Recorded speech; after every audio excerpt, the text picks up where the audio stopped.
নিৰ্বাচন আপডেটৰ সৈতে ষ্টুডিঅ'ত মই দিছা প্ৰিয়ংকা গান্ধীৰ নিৰ্বাচনী প্ৰচাৰ সন্দৰ্ভত কটাক্ষ মুখ্যমন্ত্ৰী হিমন্ত বিশ্ব শৰ্মাৰ প্ৰতিক্ৰিয়া সৰুতে আমি জুলন যাত্ৰা কৰিছোঁ ৰাজনীতি ভাষাত বিজেপিয়ে ডাঙৰ সভা পাতিছে প্ৰিয়ংকা গান্ধীয়ে জুলন যাত্ৰা কৰিছে আমগুৰি জাজিত নিৰ্বাচনী প্ৰচাৰৰ পাছতেই এই প্ৰতিক্ৰিয়া মুখ্যমন্ত্ৰী জনাই গৈছে এই মুহূৰ্তৰ সবিশেষ খবৰ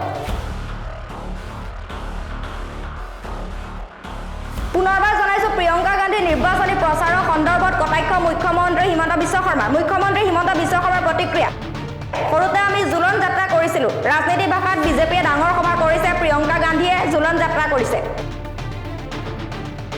আমগুৰি জাজিত মুখ্যমন্ত্ৰী নিৰ্বাচনী প্ৰচাৰৰ পাছতে এই প্ৰতিক্ৰিয়া মুখ্যমন্ত্ৰী আনহাতে অখিল গগৈকো সমালোচনা মুখ্যমন্ত্ৰী অখিল গগৈ আৰু হৰেক মালৰ মাজত একো পাৰ্থক্য নাই অসমত এতিয়া বন্দুকৰ শব্দত বিহু নাহে এতিয়া অসমত পুলিৰ মাততহে বিহু আহে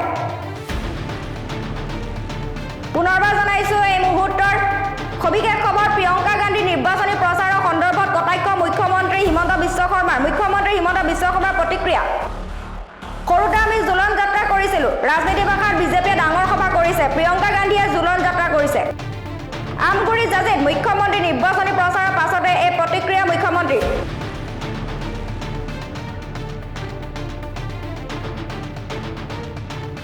আনহাতে অখিল গগৈকো সমালোচনা মুখ্যমন্ত্ৰী অখিল গগৈ আৰু হৰেক মালৰ মাজত একো পাৰ্থক্য নাই অসমত এতিয়া বন্দুকৰ শব্দত বিহু নাহে এতিয়া অসমত পুলিৰ মাততে বিহু আহে 19 এপ্ৰিলৰ প্ৰথম পৰ্যায়ৰ লোকসভা নিৰ্বাচন তৎপৰ সকলো ৰাজনৈতিক নেতা খুদ মুখ্যমন্ত্ৰী ডক্টৰ হিমন্ত বিশ্ব শৰ্মাই যোৰহাট লোকসভা সমষ্টিত আমগুৰি জাজি উচ্চতৰ মাধ্যমিক বিদ্যালয়ৰ খেলপথাৰৰ এক বিশাল জনসভা নিৰ্বাচনী প্ৰচাৰত অংশগ্ৰহণ কৰে মিত্ৰজোঁটৰ পাৰ্টী তপন কুমাৰ গগৈয়ে এইবাৰ কংগ্ৰেছৰ মহাজোঁটৰ পাৰ্টী গৌৰৱ গগৈৰ পৰা তীব্ৰ প্ৰত্যাহ্বানৰ সন্মুখীন হোৱাৰ আশংকা কৰি বিজেপি দলৰ ৰথী মহাৰথীয়ে প্ৰায় সভাত নিৰ্বাচনী প্ৰচাৰ চলোৱা পৰিলক্ষিত হয় লগতে সভাত তিতাবৰ বিধানসভা সমষ্টিৰ কেইবাজনো কংগ্ৰেছ দলৰ নেতা কৰ্মীয়ে বিজেপি দলৰ নীতি আদৰ্শৰ প্ৰতি আকৃষ্ট হৈ মন্ত্ৰী পীযুষ হাজৰিকাৰ সন্মুখত বিজেপি দলত যোগদান কৰে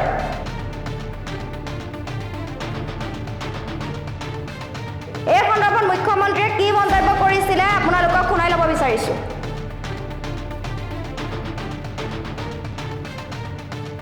আজি মই দুপৰীয়া মাজুলীত আছিলোঁ মাজুলীত এনেকুৱা এখন সভা মই দেখি আহিলোঁ যিখন সভা দলঙৰ আধাৰশিলা স্থাপন কৰোঁতে ইমান ডাঙৰ সভা হোৱা নাছিল চৰকাৰী প্ৰচেষ্টাটো ইমান ডাঙৰ সভা আমগুৰি সমষ্টিত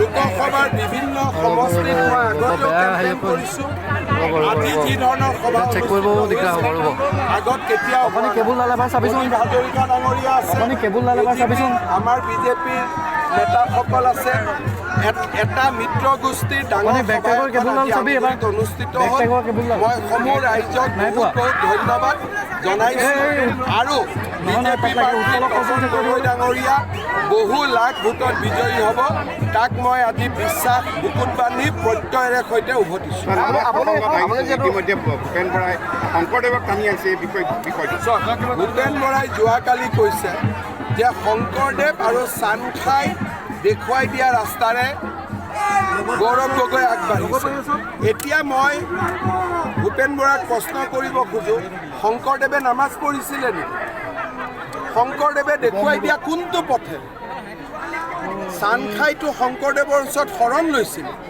তেওঁ যদি ইতিহাস নাজানে ইতিহাস বিকৃত কৰিব নালাগে এবাৰ লাভ জেহাদ বুলি ক'লে এইবাৰ জগতগুৰু মহাপুৰুষ শ্ৰীমন্ত শংকৰদেৱক ৰাজনীতিলৈকে টানি আনিলে আমিতো নামাজ পঢ়াটো বেয়া পোৱা নাই যে পঢ়ক কিন্তু নামাজৰ লগে লগে ৰাম মন্দিৰতো যাওঁ সেইটোহে মই দাবী কৰিছোঁ নামাজ পঢ়াক লৈ যোনে যি পঢ়িছে তাক লৈ মই মাথা ঘুমোৱা নাই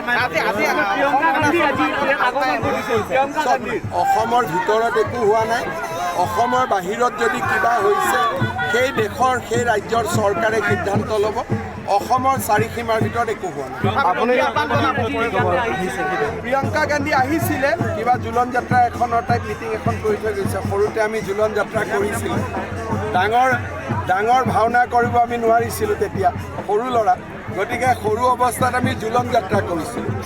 আজি তেনেকৈ ৰাজনীতিৰ ভাষাত ডাঙৰ সভাটো বিজেপিয়ে কৰিছে, প্ৰিয়ংকা গান্ধীয়ে জুলন যাত্ৰা কৰিছে, ভালেই হৈছে, একো বেয়া হোৱা নাই। লাখপতি ভিন্ন প্ৰসংগ আপুনি কৈছিলে এবাৰ কৈ যাওক। লাখপতি ভিন্ন হৈ আছে না, চাকৰিবোৰ যে দি আছোঁ তো লাখপতিয়ে বনি আছে। অখিল গগৈ কথাত গুৰুত্বই নিদিব। তেওঁ কোন পাৰ্টিত আছে, তেওঁ কাক ছাপোৰ্ট কৰি আছে, তেওঁতো কথা বতৰাৰ পৰা আপুনি এইটোৱে গম নাপাব যে তেওঁ কোন পাৰ্টিত এতিয়া আছে। মোক লগ পালে ৰংঘৰৰ মিটিঙত মোক আটাইতকৈ প্ৰশংসা কৰিছেনে নাই? পীযুষ হাজৰিকাক পালে আটাইতকৈ পীযুষ হাজৰিকাক কৰে, গৌৰৱ গগৈক পালে গৌৰৱ গগৈ প্ৰশংসা কৰে। এতিয়া অখিল গগৈ আৰু হৰেক মালৰ মাজত একো ডিফাৰেঞ্চ নাই, তেওঁ হৰেক মাল টাইপ হৈ গৈছে বৰ্তমান। গতিকে তেওঁৰ কথা সুধিব নালাগে, হৰেক মালৰ জেগাত থাকিব দিয়ে। নরেন্দ্র মোদী বিজেপি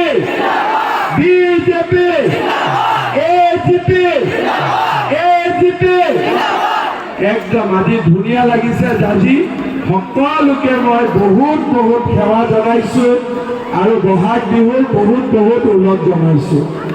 আজি আমাৰ সভাত উপস্থিত সন্মানীয় মন্ত্ৰী পীযুষ হাজৰিকা ডাঙৰীয়া, যোনজন শিৱসাগৰৰ পৰা আহিছে সকলো উপস্থিত থাকে তাতে, ঠিক আছে?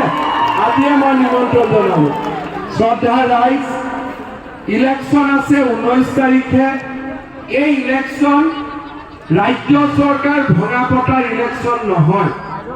আপোনালোকে ভোট দি প্ৰদীপ হাজৰিকা ডাঙৰীয়াক বিধায়ক পাতিছে, সুশান্ত বৰগোহাঁইক বিধায়ক পাতিছে, ৰূপজ্যোতি কুৰ্মীক বিধায়ক পাতিছে, আমাক বিধায়ক পাতিছে, আৰু দিছপুৰত আমাৰ যিখন চৰকাৰ সেইখন 2026 চনলৈ আছে। অৰ্থাৎ লোকসভা ইলেকশ্যনত যেতিয়া আমি ভোট দিম, আমি মুখ্যমন্ত্ৰী নাপাতো, আমি কি পাতিম? লোকসভা ইলেকশ্যনত ভোট দি আমি প্ৰধানমন্ত্ৰী পাতিম। এতিয়া দুটা মাত্ৰ আমাৰ সন্মুখত ৰাস্তা আছে। আমি যদি বিজেপিক ভোট দিওঁ, পদুম ফুলৰ ছবিত ভোট দিওঁ, নৰেন্দ্ৰ মোদী ভাৰতৰ প্ৰধানমন্ত্ৰী হ'ব। আৰু যদি কোনোবাই ভুলতে হ'লেও হাতৰ ছবিত ভোট দিয়ে, তেওঁ ৰাহুল গান্ধীৰ কাৰণে ভোট দিব। এতিয়া আমি সকলোৱে বুজি পোৱা মানুহ, বুজা মানুহ, আপোনালোকে এবাৰ চিন্তা কৰক, ভাৰতৰ প্ৰধানমন্ত্ৰী নৰেন্দ্ৰ মোদী হ'ব লাগে নে ভাৰতৰ প্ৰধানমন্ত্ৰী ৰাহুল গান্ধী হ'ব লাগে? শিলচৰৰ পৰা সৌৰাষ্ট্ৰলৈ, কাশ্মীৰৰ পৰা কন্যাকুমাৰীলৈ ভাৰতৰ মানুহে ইতিমধ্যে নৰেন্দ্ৰ মোদী ডাঙৰীয়াক প্ৰধানমন্ত্ৰী হিচাপে মানি লৈছে।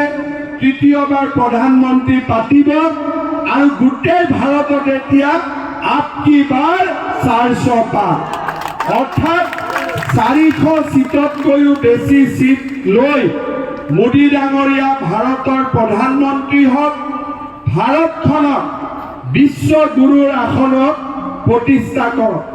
এয়া হৈছে ভাৰতীয় মানুহৰ আশা। আৰু মোদী ডাঙৰীয়াৰ ওপৰতে আশা কিয়? মোদী ডাঙৰীয়াই আমাৰ কাৰণে কি কৰিছে, অসমৰ কাৰণে কি কৰিছে, তাক ক'ব যোৱাৰ আগতে আমি মনত পেলাম 2019 আৰু 20 চন কোভিড যেতিয়া আহিলে, মানুহৰ মাজত ক'ব গ'লে এটা এনেকুৱা পৰিৱেশৰ সৃষ্টি হৈছিল যে আমি অহাকালি জীয়াই থাকিম নে নাই। মুখত মাস্ক, মানুহে নিজৰ পৰিচয় পাহৰি পেলাইছিল।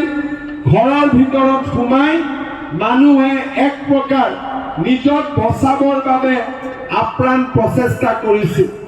সেই সময়ত মই অসমৰ স্বাস্থ্য মন্ত্ৰী আছিলোঁ।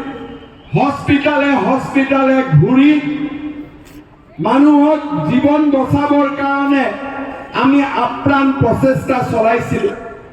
মই সদায় হস্পিটালত যাওঁ, মৃতদেহ দেখা পাওঁ, আনকি শ্মশানত মৃতদেহ জ্বলাবৰ কাৰণেও মানুহ পোৱা অৱস্থাত নাছিল।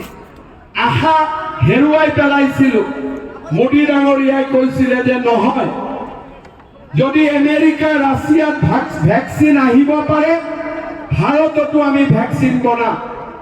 তেখেতে ভেকচিন দিলে, আমি এজন এজনকৈ মানুহক ভেকচিন দিলোঁ।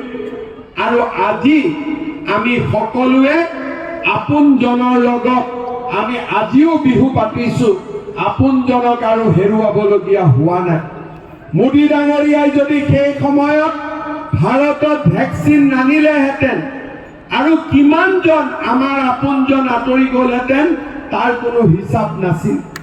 সেই সময়ত মোদী ডাঙৰীয়াই বিনামূলীয়া চাউল দিলে, জনধন একাউণ্টত টকা দিলে, জানভি জাহানভি জীৱনো বচালে, সম্পত্তিও বচালে।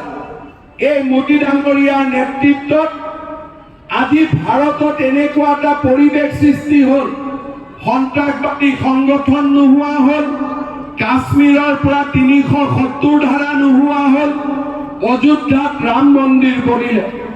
আজি আমাৰ সমগ্ৰ ভাৰতখন এক অশ্বমেধৰ ঘোঁৰালৈ আগুৱাই যোৱা দেশত পৰিণত হ'ল। আমাৰ ৰাজ্যত সমস্যাৰে জৰ্জৰিত আছিল। আলফাৰ সমস্যা, বড়ো সমস্যা, কাৰ্বি সমস্যা, অনগ্ৰসৰতাৰ সমস্যাৰে ভাৰাক্ৰান্ত আছিল আমাৰ ৰাজ্যখন। 2014 চনত